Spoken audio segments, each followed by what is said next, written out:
Muy buenos días, hermanos. En este día domingo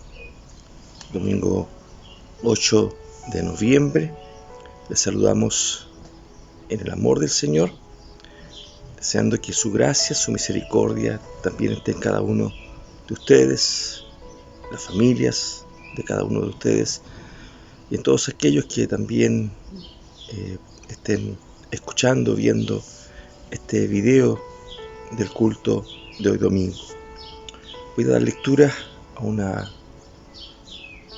porción de la palabra del Señor en el Salmo 134, donde dice: He aquí, bendecid al Señor todos los siervos del Señor, los que servís por la noche en la casa del Señor. Alzad vuestras manos al santuario y bendecid al Señor. Desde Sión te bendiga el Señor, que hizo los cielos y la tierra. Oremos al Señor. Padre nuestro que estás en los cielos, Señor, te damos gracias porque tú nos das este hermoso privilegio, esta hermosa bendición, este momento, Señor, en que al comenzar este culto podemos orar a ti reconociendo que tú eres el Señor de la vida y que a ti, oh Dios, debemos todo honor, toda honra y toda gloria, y que tú así también derramas bendición sobre tus hijos. Gracias por ello, Señor, y te queremos ofrecer en esta hora este culto, que sea grato delante de ti, Señor, que los dichos de la boca y de nuestra boca, de los que cada uno participemos en este culto, Señor, sea todo grato delante de ti, Señor. Que la meditación de nuestro corazón al escuchar tu palabra, los cánticos, las oraciones, también sean, Señor, gratos, pensamientos gratos, meditaciones y reflexiones gratas delante de ti. Oh Señor, pensando en que todo proviene de ti, que tu Espíritu Santo nos guía, Señor, a tener nuestras meditaciones, nuestras reflexiones. Gracias, Señor. Dirige todo en nuestras vidas, en la vida de la iglesia y de todos aquellos, Señor, que te buscan y te buscan de veras, Señor. Dejamos todo en tus manos. Gracias, Padre, en el nombre de Jesucristo. Oramos a ti, Señor. Amén. Amén.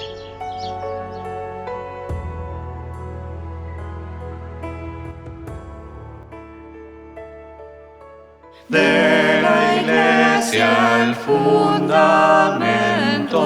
es Jesús el Salvador, por la obra de su gracia le dio vida a su Señor, para ser la esposa quiso de los cielos descender, y su sangre por limpiarla en la horrible cruz verter. De entre todas las naciones, escogida en variedad, a través de las edades se presenta en unidad, y los títulos que ostenta son tener solo un Señor, una fe y un nacimiento, un constante y puro amor. Aunque el mundo la contempla ya con odio o desdén, del error o de los cismas, desgarrada en el vaivén. En vigilia están los santos y no cesarán de gozo y tristeza pronto se convertirán en cantar a través de sufrimientos y fatigas y dolor. El glorioso día espera en que vuelva su Señor, consumada su carrera y perfecta en salud, entrará libre y triunfante en la eterna gratitud. Amén.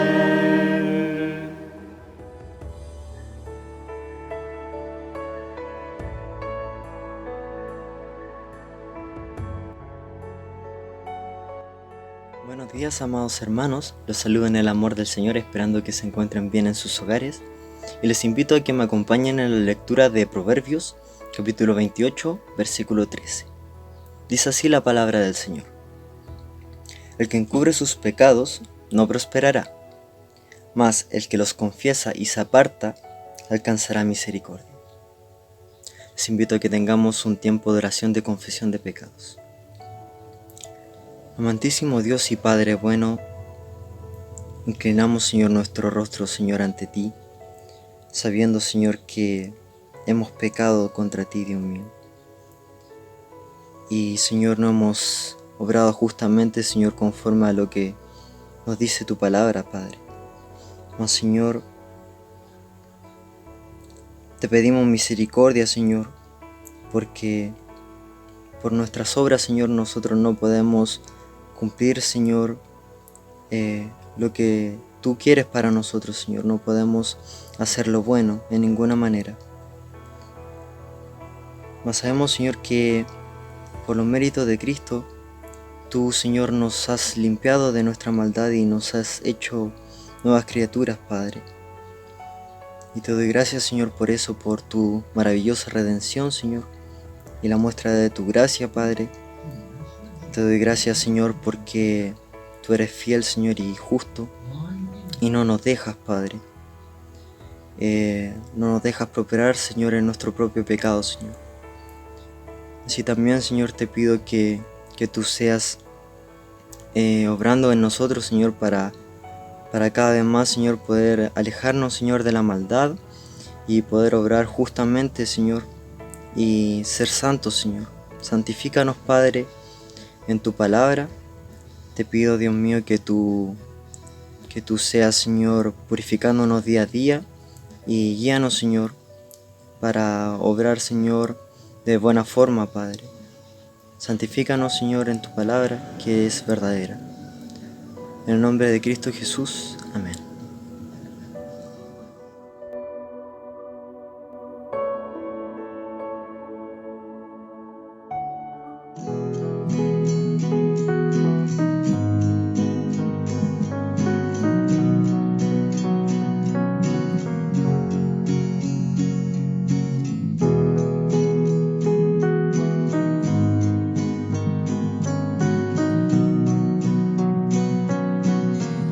Profundo es el amor de Cristo,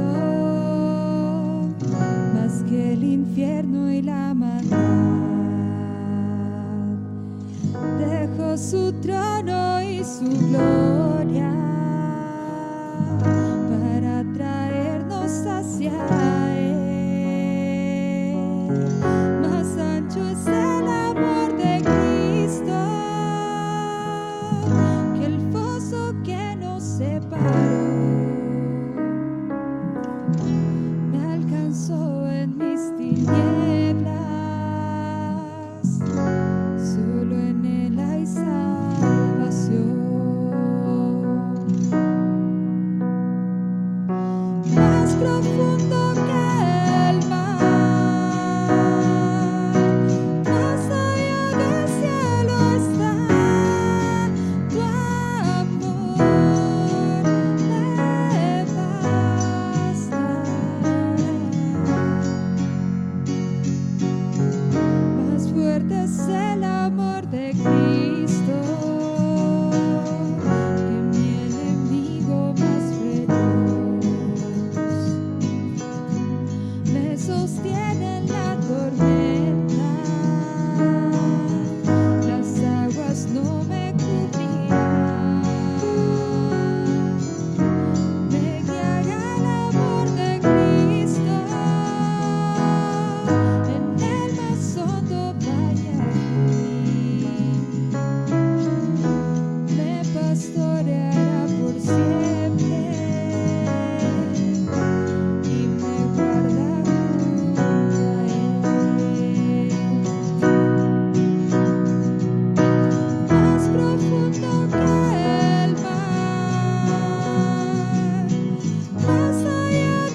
Hola mis queridos hermanos, muchas bendiciones para ustedes. Hermanos, vamos a leer entonces Lucas capítulo 11 del versículo 1 al 4. Dice así: Y aconteció que estando él orando en un lugar, como acabó, uno de sus discípulos le dijo: Señor, enséñanos a orar, como también Juan enseñó a sus discípulos. Y les dijo: Cuando oréis, decid: Padre nuestro que estás en los cielos, sea tu nombre santificado. Venga tu reino, sea hecha tu voluntad, como en el cielo, así también en la tierra. El pan nuestro de cada día, dánoslo hoy, y perdónanos por nuestros pecados, porque también nosotros perdonamos a todos los que nos deben. No nos metas en tentación, mas líbranos del malo, o líbranos del mal.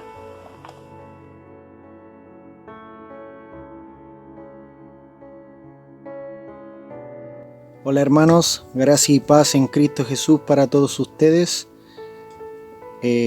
Antes de poder interceder, quería invitarlos a leer una breve reflexión en el Salmo 13 del 1 al 3, y dice así la palabra de nuestro Señor. ¿Hasta cuándo, Jehová, me olvidarás para siempre? ¿Hasta cuándo esconderás tu rostro de mí? ¿Hasta cuándo pondré consejos en mi alma, con tristezas en mi corazón cada día? ¿Hasta cuándo será enaltecido mi enemigo sobre mí? Mira, respóndeme, oh Jehová Dios mío, alumbra mis ojos para que no duerma de muerte. Oremos. Padre Celestial, venimos ante tu presencia, Señor, primeramente alabándote, adorándote, porque tú te mereces, Señor, la honra y la gloria por los siglos de los siglos, Señor. Tanto te debemos, Señor, y siempre te vamos a deber, y solo por Jesucristo en el madero, al ser crucificado, ahí está nuestro sacrificio propicio para poder llegar ante tu presencia y poder ser olor fragante delante de ti. Te pedimos perdón por nuestros pecados, Señor. Perdona a tu iglesia, y si en nuestra boca ha habido algún reclamo, Señor, te pedimos perdón. Pero también estamos desesperados, Señor, ansiados en buscar tu respuesta, Señor. En saber hasta cuándo, Señor, viviremos el tiempo que estamos viviendo a nivel mundial. De pasar, Señor, desastres naturales, económicos, Señor, de enfermedades. Pero entendemos, Señor, que lo decimos desde nuestra desesperación. Y si no hay una respuesta, Señor, clara para nosotros, porque sabemos que tú trabajas en silencio, queremos, Señor, descansar en tu paz, Señor, que sobrepasa todo entendimiento. Queremos descansar en ti, Señor, bastarnos de tu gracia, porque también han muerto por las oraciones no contestadas, Señor. Sabemos que todas las cosas que estamos pasando, Señor, no se comparan al eterno peso de gloria, Señor, que viviremos, Señor, al momento en que tú vengas a hacer una redención total en el cielo y en la tierra, Señor, y en todo lo creado. Nos encomendamos a ti, en el nombre de Jesús. Líbranos de nuestros enemigos, líbranos de la muerte, líbranos, Señor, del pecado que siempre está a la puerta de nuestro corazón. Por los méritos de nuestro Señor Jesucristo te lo pedimos y te lo rogamos, Señor. Amén.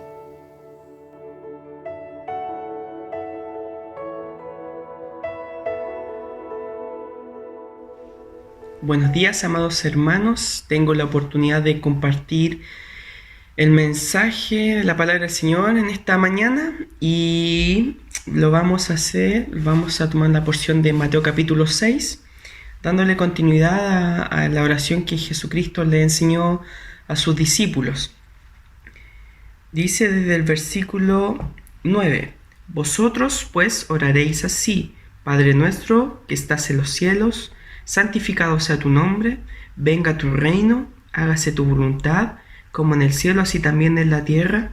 El pan nuestro de cada día, dánoslo hoy, y perdónanos nuestras deudas, como también nosotros perdonamos a nuestros deudores.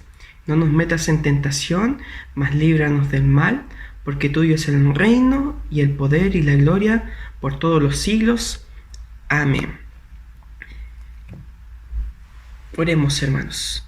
Amado Señor, gracias te damos porque tú nos das la oportunidad de leer tu palabra, en esta hora de meditar en ella, Señor, y buscar tu voluntad, Señor, que está expresada en estas palabras, Señor.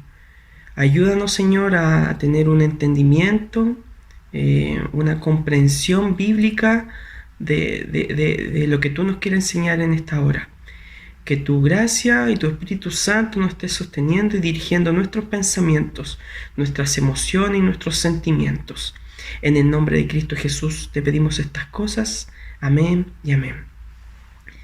Bien, yo solamente me quiero detener en los versos 10 y 11. Y aquí dice, venga tu reino. Y inmediatamente quiero comenzar diciendo la siguiente ilustración. Por ejemplo, había un rey que gobernaba sobre un país y todo su pueblo disfrutaba del cuidado, del amor, de la fraternidad que había en ese país, porque este rey era bueno, era justo, era bastante amoroso y clemente.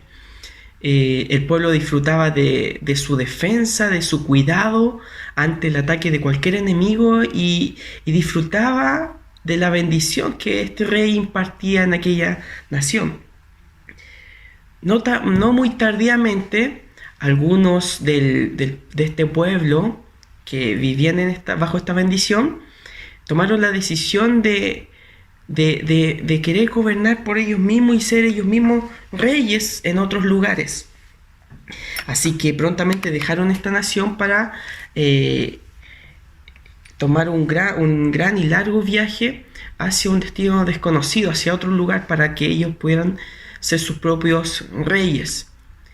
No muy tarde se encontraron con un emperador que era bastante malvado y perverso, y que los tomó a aquellos que se fueron de esta nación justa, de este rey justo, de este gobierno justo, y que los tomó para dominarlos y hacerlos esclavos para su propio reinado perverso. Es así cuando estos hombres empezaron a darse cuenta y a meditar en qué grandes bendiciones disfrutaban bajo el gobierno de este rey bueno y justo, ¿cierto? Y empezaron a extrañar y se empezaron a lamentar grandemente. Pero este rey bueno y justo, que conocía a cada uno de su pueblo, se dio cuenta de que algunos se habían ido y habían caído en manos de un emperador perverso. ¿Qué es lo que hace este rey bueno y justo? Va él mismo a la batalla y junto con su ejército vencen a este emperador y liberan nuevamente a estos que pertenecían a ese pueblo, ¿cierto? Aquellos que decidieron voluntariamente irse, y este rey los libera y les dice que son libres. ¿Qué es lo que hacen entonces? Con gratitud en su corazón, y porque el rey les perdona la vida y le ofrece volver a vivir bajo el gobierno de ellos, que quedan libres, voluntariamente vuelven y deciden ser gobernados por este rey bueno y justo, porque allí disfrutaron de la bendición de Dios. Bien, esto no es muy lejano de lo que podemos encontrar en la Escritura, en donde vemos un pueblo que se pierde, se emancipa voluntariamente, pero que no quiere volver al rey bueno. Y él amorosamente, sabiendo lo que es mejor para su pueblo, va en búsqueda de aquella moneda perdida, de aquella oveja perdida, y nos trae de vuelta a su reino. Venga tu reino. ¿Qué es el reino de Dios? Me acuerdo que en algún tiempo ya lo conversamos en la iglesia. El reino de Dios es el pueblo de Dios en el lugar de Dios, bajo el gobierno de Dios y bajo la bendición de Dios. Vivir bajo el gobierno de Dios significa disfrutar de su bendición.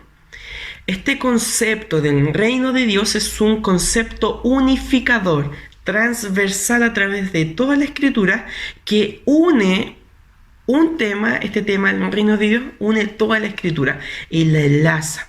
¿Por qué? Porque el concepto del reino de Dios ya lo vemos desde la creación de Adán, cuando es puesto también en un lugar para que trabajara y laborara y sojuzgara todas las cosas bajo el gobierno de Dios, disfrutando de su bendición.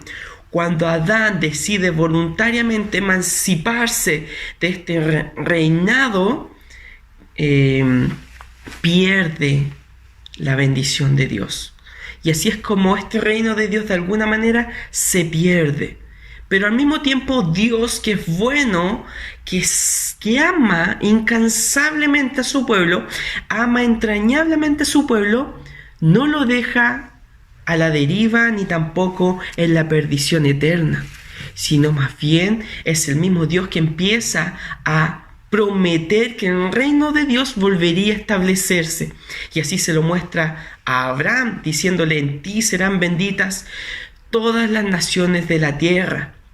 Así también vemos que este reino se establece parcialmente en el pueblo de Dios en el Antiguo Testamento, porque el Señor libera a Israel de Egipto y lo lleva a Canaán y la tierra que el Señor le iba a dar. Y allí empezaron a disfrutar de la bendición de Dios en el lugar que el Señor lo había llevado. Pero prontamente el pecado siempre y nuevamente empieza a afectar la relación que Dios establece con el hombre. Y que lo que pasa, como juicio temporal, Dios permite que Israel sea exiliado y sea quitado de la tierra prometida, ¿cierto? Así que este reino de Dios, donde Dios establece su gobierno, se establece pero parcialmente. Es así como vamos a ver en esta línea continua cómo el reino de Dios empieza entonces a ser profetizado hasta que llegue a establecerse. Lo cierto, hermanos, y esto lo podemos conversar desde la mirada en que Cristo ya vino. El reino de Dios ya estaba presente cuando Jesucristo vino por primera vez. Jesús inició su ministerio anunciando: se ha cumplido el tiempo, el reino de Dios está cerca. Mateo 1:15. Lucas 17:21 también dice: porque he aquí el reino de Dios está entre vosotros. Con su muerte, Jesucristo solucionó el problema del pecado e hizo posible para algunas personas de la humanidad volver a tener una relación personal con Dios Padre. Es así como también vamos a ver de que el reino de Dios ya está presente. Dios desea algo. Cuando dice, nos enseña ahora: venga a tu reino, quiere decir que este reino de Dios también tiene que ser proclamado. Vivimos en el periodo en el cual la Escritura llama los últimos días. El Evangelio tiene que ser predicado. Dios eligió en la eternidad a su pueblo, a cada uno de su pueblo, pero al mismo tiempo, en la eternidad, eligió el medio por el cual iban a ser llamados aquellos que pertenecen al pueblo de Dios. Y esto es por medio de la predicación. No, más bien por medio de la locura de la predicación. La oración por el establecimiento del reinado de Cristo en los corazones humanos no excluye la necesidad de trabajar arduamente. Tiene que haber predicación de la palabra, tiene que haber visitas a los hogares de necesidad, tiene que haber traducción y distribución de la Escritura en todos los lugares, tiene que trabajarse incesantemente en la obra de Cristo. Como dice en Romanos capítulo 10, verso 14, ¿cómo pues invocarán a aquel en el cual no han creído? ¿Y cómo creerán en aquel que no han oído? ¿Y cómo oirán sin haber quien les predique?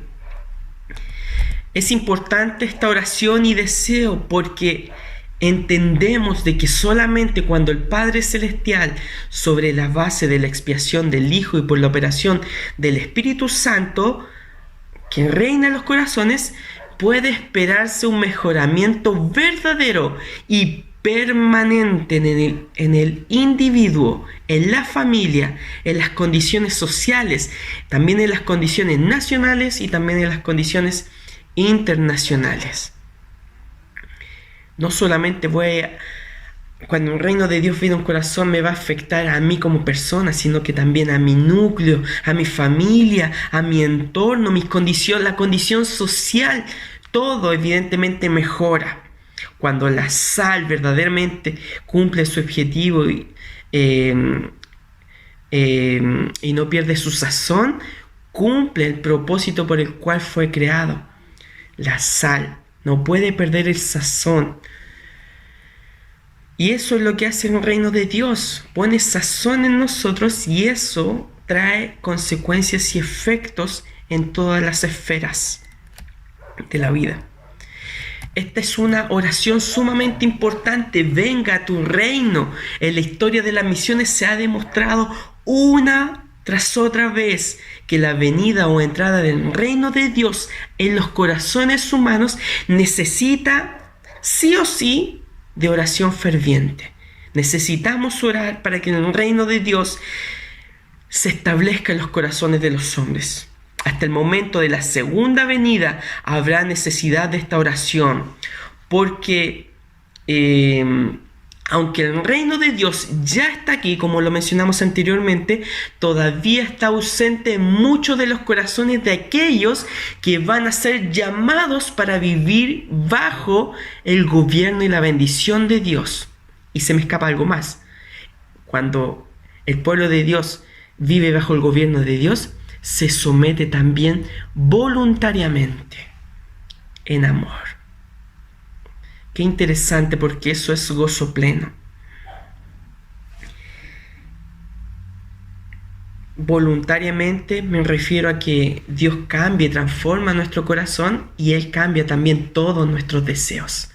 Dios no es alguien que venga a imponer algo, sino más bien Él viene a cambiar nuestro corazón, nos vuelve a dar una nueva naturaleza y por medio de esos nuevos deseos piadosos, evidentemente, porque el Espíritu Santo está en nosotros, nos vamos a inclinar, aun cuando muchas veces dudemos o no lo hagamos perfectamente, aún así va a prevalecer el deseo de vivir bajo el gobierno de Dios. Eso es así, porque hemos sido llamados por un Dios vivo y verdadero, al cual no se le puede negar el llamado.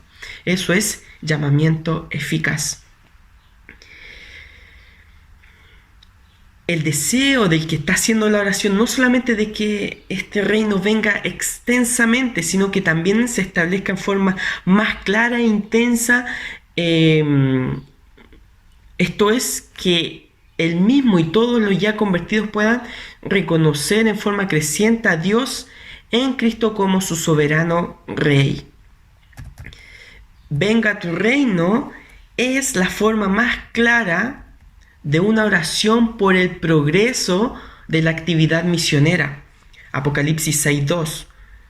Isaac Watts, algunos lo conocen, escribió lo siguiente: dominará a Jesús el Rey en todo país que alumbra el sol, regido por su santa ley y puesto a prueba en su crisol. Es así como la gracia y el poder transformadores de Dios son necesarios antes que el hombre cambie su ardiente anhelo. Venga a mi reino y de jactancia por mi propio esfuerzo, ya que yo soy el camino de realización y esta es mi meta. Tiene que cambiar eso a la humilde petición: venga a tu reino. En cuanto a los jactanciosos, que siempre van a caer, pensemos en Coré, en su compañía. Pensemos también en Sennacherib. Pensemos en Nabucodonosor. Pensemos en Edom, en Amán, en Herodes de Agripa. Es por eso, hermanos, que el deseo de todo cristiano tiene que ser: venga a tu reino, porque faltan muchos corazones que vivan bajo el gobierno de Dios. Todo esto apunta a que el reino de Dios va a ser perfeccionado. Un día Cristo volverá, su pueblo va a permanecer con Él en una perfecta y nueva creación. Perfecta y nueva creación. Las promesas del Evangelio se cumplirán por completo. El libro de Apocalipsis describe un reino plenamente restaurado. Aquí, en este punto, Apocalipsis 22, por fin, 21, sí, 22, si no me equivoco. Voy a buscarlo. Apocalipsis 22, efectivamente, la venida de Cristo está cerca. Apocalipsis 22, por fin el pueblo de Dios estará en el lugar de Dios, bajo el gobierno de Dios y disfrutando de su bendición eterna. Que sea hecha tu voluntad como en el cielo, así también en la tierra. ¿Qué quiere decir esto? Y aquí tenemos que hacer una distinción importante, porque aquí Jesús le está enseñando ahora a su discípulo diciendo que se haga tu voluntad. ¿Cómo? La voluntad de Dios no es eterna. ¿Se puede cambiar la voluntad de Dios mediante la oración? Qué interesante pregunta y que deberíamos tener una mayor claridad con respecto a esto. Para esto tenemos que hacer una distinción. Existe la voluntad decretiva de Dios y la voluntad preceptiva de Dios. La voluntad decretiva de Dios es aquella por la cual Dios decreta todo lo que sucede de manera que nadie puede cambiarlo.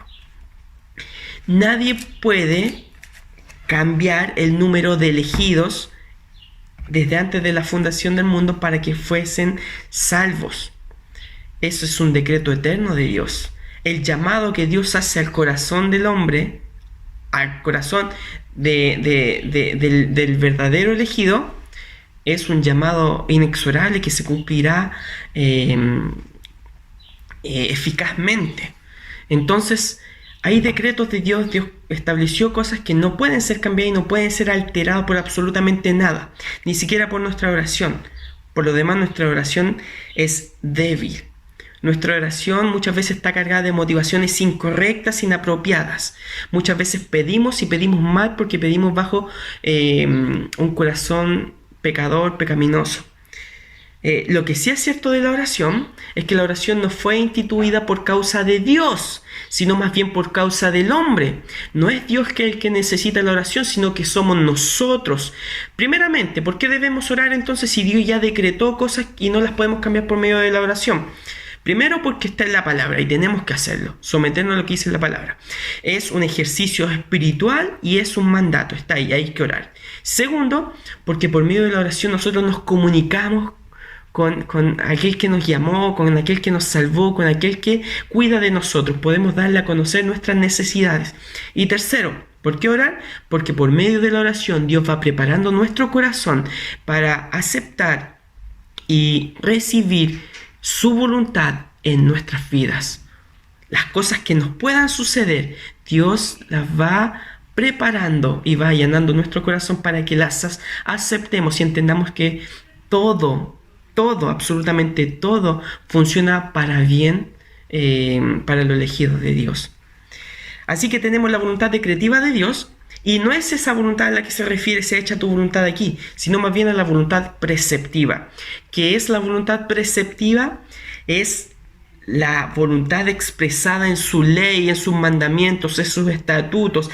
Es aquella voluntad que sí puede ser quebrantada. La voluntad decretiva de Dios no puede ser quebrantada, pero sí la voluntad preceptiva de Dios. Y eso se hace a diario.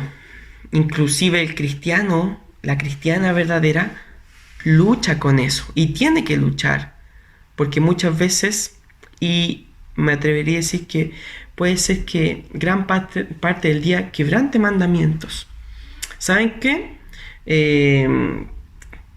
Si cualquier cosa que pudiéramos hacer, buenas obras, ir a nuestra iglesia, diezmar, eso no tiene absolutamente ningún sentido si es que no lo estamos haciendo con toda nuestra mente, con todo nuestro corazón, con toda nuestra alma, para Cristo mismo, para el Señor mismo. Si no lo estamos haciendo y si no estamos viviendo con todo nuestro ser para Dios, si no lo estamos haciendo para su gloria, créanme que estamos más bien durante el día quebrantando sus mandamientos que quizás cumpliendo uno perfectamente. Pero aún así, con todo eso, nosotros nos inclinamos por el Espíritu Santo que está en nosotros y que va a prevalecer a intentar por todos nuestros medios a guardar y cumplir los mandamientos de Dios. Esa es la voluntad de Dios, que guardemos sus mandatos, porque sus mandatos son santos. No son un medio para lograr la salvación o la justificación, sino más bien son un medio para alcanzar la santificación, hermanos. Qué interesante también notar eso, que no tenemos que esforzarnos a cumplir los mandamientos de Dios para agradar a Dios. No, hermanos, nosotros agradamos a Dios por Cristo, solamente por gracia, porque estamos en Cristo, una posición que no puede cambiar. Pero si estamos en Cristo, como ya dije anteriormente, es el Espíritu Santo que hará prevalecer que hay en nosotros el deseo de guardar y hacer la voluntad de Dios como hijos de Dios y ser luz y sal a las naciones. Es el deseo de la persona que pronuncia sinceramente la oración del Señor, que se obedezca a la voluntad del Padre tan completa, cordial e inmediatamente en la tierra, así como lo hacen constantemente los habitantes del cielo.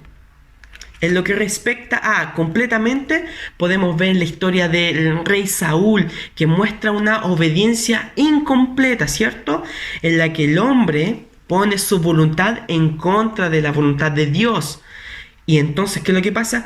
No recibe la aprobación divina. Y es más, puede tener graves consecuencias, como lo vemos con Saúl. Con respecto a cordialmente, tenemos que hacerlo de todo corazón. Aprender a obedecer y hacer la voluntad de Dios con todo nuestro corazón. Ya lo dije anteriormente. No sirve de nada hacer expresiones externas de algo que en verdad no está sucediendo en mi corazón. Es mejor preocuparse de lo que está adentro, porque de lo que está adentro finalmente es lo que termina contaminando hacia afuera.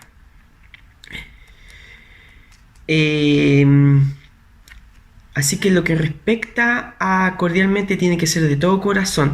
Y en cuanto a inmediatamente, vamos a ver que los querubines en la visión de Ezequiel en el trono de la carroza, que está equipado cada uno con 4 rostros, y la carroza misma tiene ruedas, de modo que sus conductores siempre estaban listos para llevarlos donde el Señor quisiera. Esto está proporcionando una ilustración más que vivida del tipo de obediencia que le agrada a Dios que está en los cielos.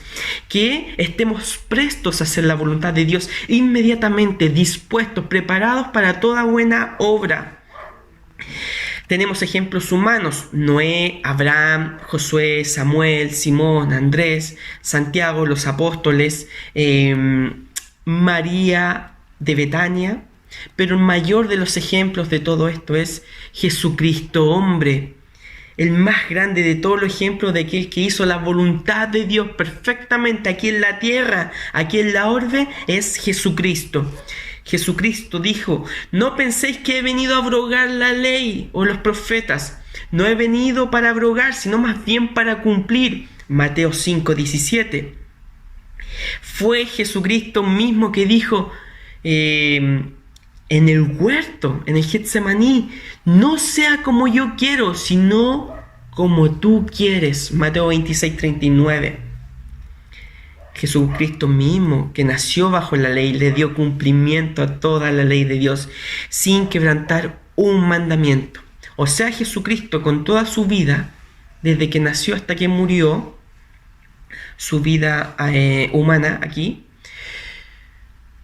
Él todo lo que hizo, lo hizo con toda su mente, con todo su corazón, con toda su alma, con todas sus fuerzas, para la gloria del Señor. Absolutamente todo, hasta respirar, todo eso lo hizo para el Señor.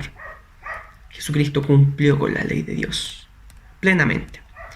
Si el creyente ha de participar activamente en la santificación del nombre de Dios y la venida de su reino, y también hacer su voluntad, entonces parte activa que está ciertamente implícita en estas 3 peticiones, en las primeras 3 peticiones, tiene que tener pan para subsistir, ¿cierto? Así que Jesucristo, que no olvida las necesidades físicas de sus discípulos para que ellos puedan vivir y ser felices y para que puedan apoyar con vigor las causas del reino.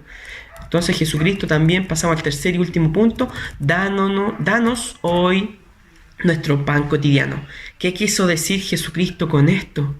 Significa que danos hoy nuestro pan para el día en curso, para este día. El que es necesario. Esto significa, Señor, danos del pan necesario que sea para la subsistencia. Tenemos que asegurarnos de que la interpretación que le damos a este pasaje vaya acorde con lo que dice Jesucristo en los pasajes más abajo, verso 31, del mismo capítulo 36. No os afanéis, pues, diciendo qué comeremos, o qué beberemos, o qué vestiremos, porque los gentiles buscan todas estas cosas, pero vuestro Padre Celestial, que sabe que tenéis necesidad de todas estas cosas, más buscad primeramente el reino de Dios y su justicia, y todas estas cosas os serán añadidas. Así que no os afanéis por el día de mañana, porque el día de mañana traerá su afán, basta cada día su propio mal. Lo que se ha dicho hasta aquí entonces indica que por medio de esta petición Jesús enseña a sus discípulos a ser moderados en sus deseos y peticiones. Esto aparece en forma aún más sorprendente en el original, donde las palabras nuestro pan cotidiano aparecen al principio de la misma petición. Nuestro pan cotidiano, dánoslo hoy. ¿Los discípulos deben pedir pan? Sí, pero no lujos. Como dice Agur en su frase, en su oración, no me des pobreza ni riqueza, manténme del pan necesario, no sea que me sacie y te niegue y diga, ¿quién es Jehová? O que siendo pobre, hurte y blasfeme en nombre de mi Dios. Esta es la oración de Agur, ¿cierto? Proverbios 30. Ni la teología de la prosperidad, ni la teología de la miseria. Esto quiere decir que Dios, que es el buen Padre, que se encarga de absolutamente todo, hasta de cuando cae un cabello de nuestra cabeza, Él sabe todo. Él se va a preocupar como Padre amoroso y Padre proveedor de que tengamos del alimento necesario para subsistir, para cumplir con la misión que Él nos demanda. Pero al mismo tiempo, la Biblia no avala la teología de la prosperidad por medio de la predicación del Evangelio. No estoy diciendo que no se puedan tener bienes, solamente estoy diciendo de que hay muchos que predican el Evangelio y miden la bendición de Dios por medio de los bienes materiales que puedan adquirir o su patrimonio. Eso no es así. Aquí lo que nos está diciendo Jesús es dándonos el pan cotidiano, el pan del día de hoy, tiempo presente, para que no se afanen por el día de mañana, no se afanen. Pidamos lo necesario para subsistir en este día. Por cierto, es claro que la palabra pan aquí no tiene que tomarse de manera literal, sino que tiene que ver con todo el alimento que es necesario para sostener la vida física. Aquí no solamente se enseña la moderación, sino que también se enseña la confianza que hay que tener en el Padre Celestial, que ama, cuida a su pueblo. Sin embargo, no es hacer provisión para el futuro lo que se condena, sino la ansiedad por el futuro, como si no hubiera un Padre Celestial que estuviera cuidando de nosotros. Es cierto que esto está hablando de la necesidad material que podemos tener en cuanto a la alimentación, pero esto está apuntando también a algo más, y con esto quiero ir concluyendo. El pueblo de Israel había sido liberado de Egipto con la promesa de llegar a la tierra prometida, ¿cierto? Sin embargo, llevaban probablemente 1 mes y medio caminando en el desierto, agotados y frustrados por divagar sin ver una señal de aquel lugar tan esperado y anhelado. Y peor aún, sin tener ni agua ni alimento. Y es aquí donde encontramos la historia del maná en Éxodo capítulo 16. La provisión del maná era diaria, no se podía guardar, ¿cierto? Porque se llenaba de gusanos.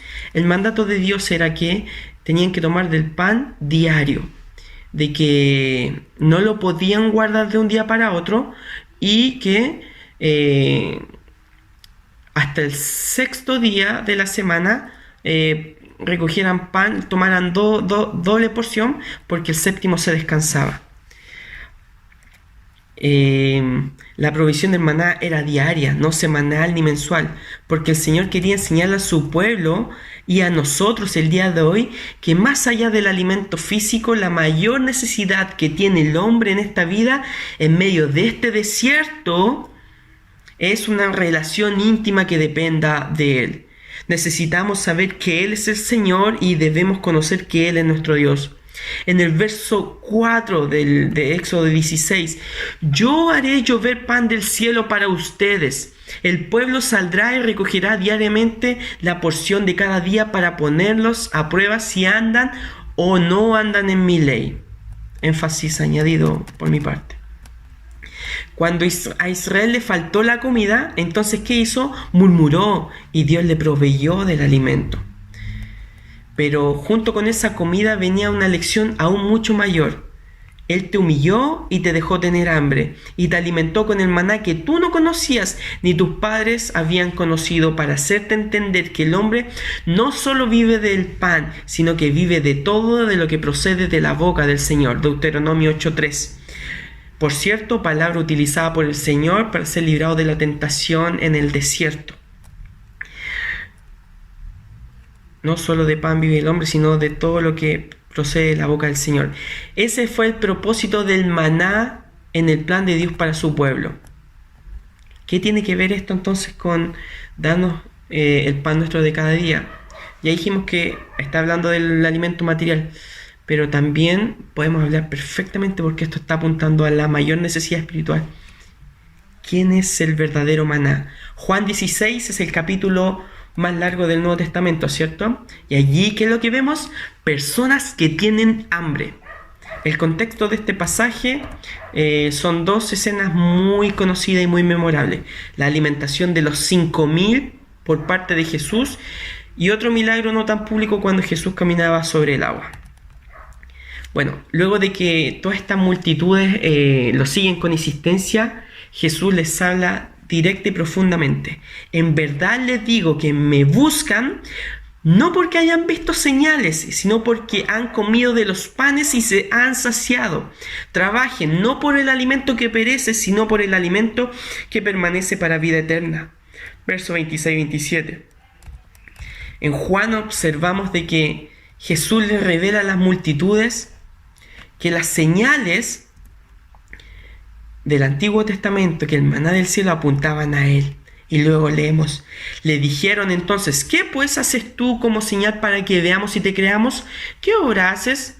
Nuestros padres comieron el maná en el desierto, como está escrito, les dio a comer pan del cielo. Entonces Jesús les dijo: en verdad les digo que no es Moisés el que les ha dado el pan del cielo, sino que es mi Padre el que les da el verdadero pan del cielo. Porque el pan de Dios es el que baja del cielo y da vida al mundo. Señor, danos siempre de este pan, le dijeron. Jesús les dijo: yo soy el pan de la vida, el que viene a mí no tendrá hambre, y el que cree en mí nunca tendrá sed. Juan 6, verso 30 y 35. Entonces, cuando volvemos al relato del Éxodo, entendemos que el maná estaba apuntando a Dios, en específico a Cristo Jesús, quien es el verdadero pan del cielo. Esa es la verdadera y más grande provisión de Dios para sus hijos. Por lo tanto, a la luz del Nuevo Testamento, podríamos decir que la última vez que descendió el maná del cielo fue con el primer advenimiento de Jesucristo. Hoy estamos a la espera de que Él vuelva por segunda vez, agradecidos y agradeciendo a Dios por su provisión salvadora.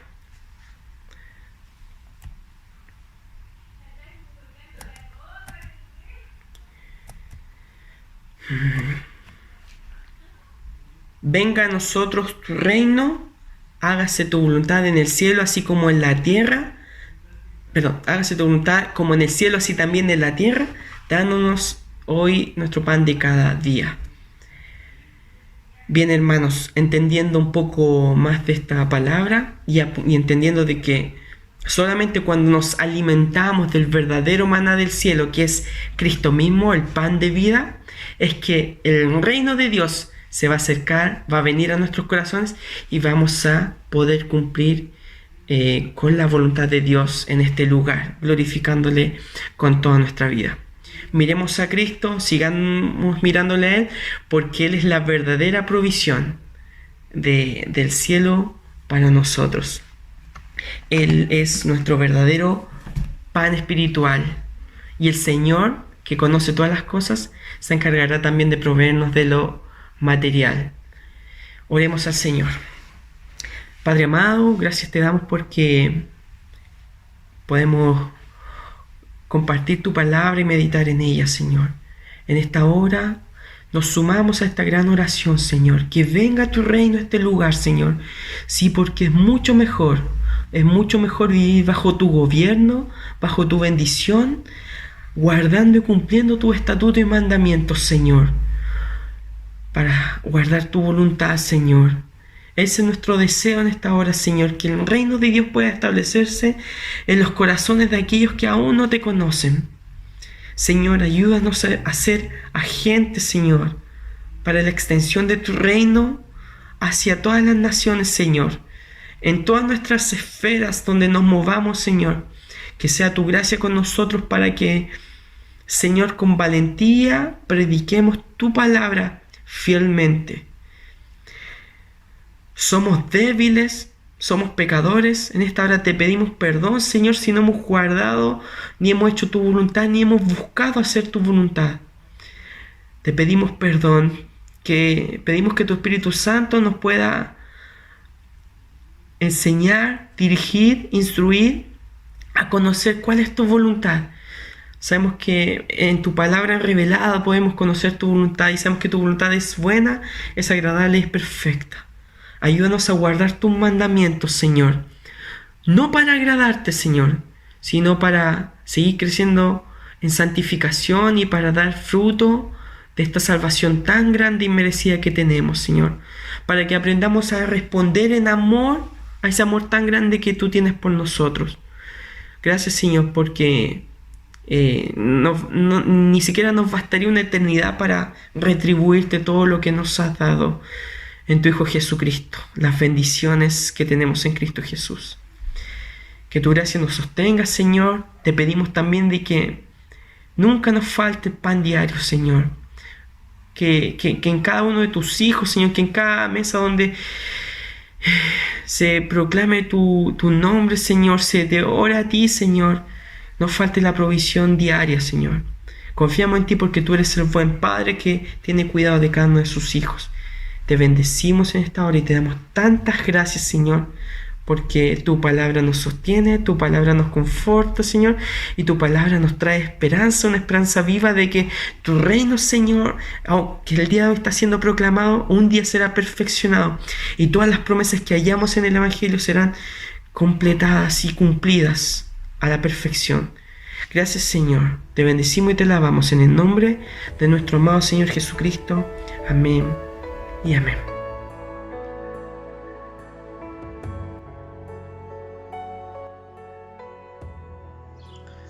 Bien, mis hermanos, después de haber ofrecido este culto al Señor desde nuestros hogares, quiero invitarles a orar al Señor, dando gracias y a pedir la bendición de Dios sobre cada uno de nosotros, sobre nuestras familias y sobre todo el pueblo del Señor. Les invito a que oremos.